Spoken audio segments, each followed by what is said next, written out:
रेणुका की शादी कुछ ही दिनों पहले शास्त्री नगर में हुई थी। रेणुका बहुत ही आलसी लड़की थी।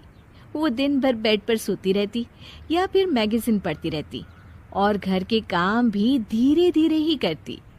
एक दिन उसकी सास उसके पास आती है। बहू, आज बेसन का चिला बना दे, बड़ा मन कर रहा है।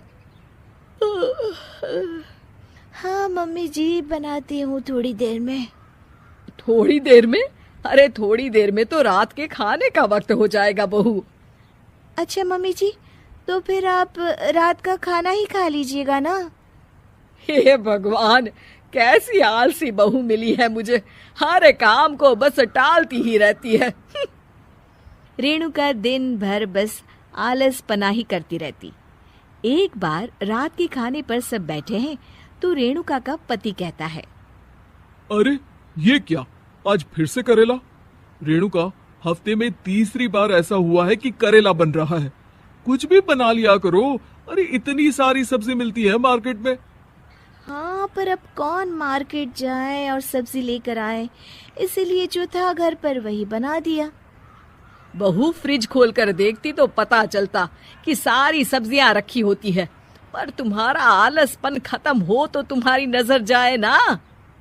विशाल कमरे में आकर रेणुका से पूछता है, रेणुका, मैंने कहा था तुमसे कि मेरे लिए रुमाल ले आना। मेरे सारे रुमाल खराब हो गए हैं। तुम ले आई क्या? आज नहीं गई, कल ले आऊंगी। ओफो, पिछले 4 दिनों से मैं यही सुन रहा हूँ। बिना रुमाल के ऑफिस जाना पड़ रहा है। तुम तो बहुत ही आलसी होती जा रही हो रेणुका। आपको रुमाल की जरूरत है ना, तो खुद ही खरीद लीजिए ना। हाँ, अब वही करूंगा।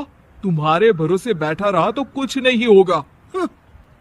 एक दिन दरवाजे पर बेल बज रही होती है और रेणुका सोफे पर बैठी होती है, पर आलस में दरवाजा खोलती ही नहीं।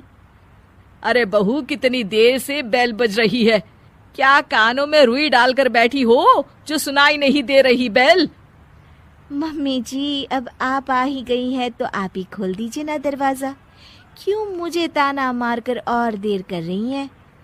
अरे वाह, उल्टा चोर को तवाल को डांटे। सास दरवाजा खोलती है तो उसकी पड़ोसन दरवाजे पर खड़ी होती है। दरवाजा खोलने में इतनी देर क्यों हो गई? सब सो गए थे क्या? और ये भी कोई वक्त है क्या सोने का? हाँ? अरे नहीं नहीं, ऐसी कोई बात नहीं है। आइए आइए, आप लोग अंदर आइए। ओफो, इन सबको भी अभी आना था। अब मम्मी जी लगा देंगी मेरी ड्यूटी किचन में। बहू पकोड़े तल दे, बहू चाय बना दे।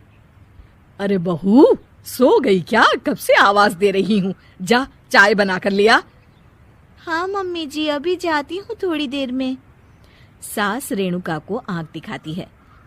मतलब थोड़ी ही देर लगेगी चाय बनाने में, अभी ले आती हूँ, बस झटपट।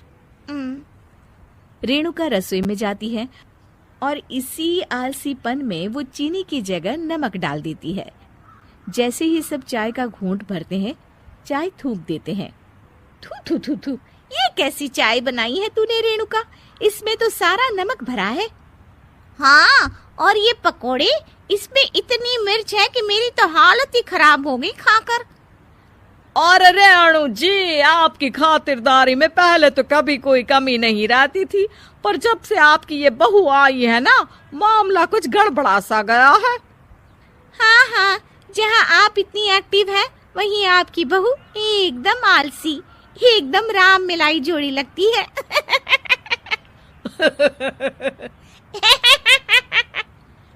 अच्छा जी, चलते हैं अब।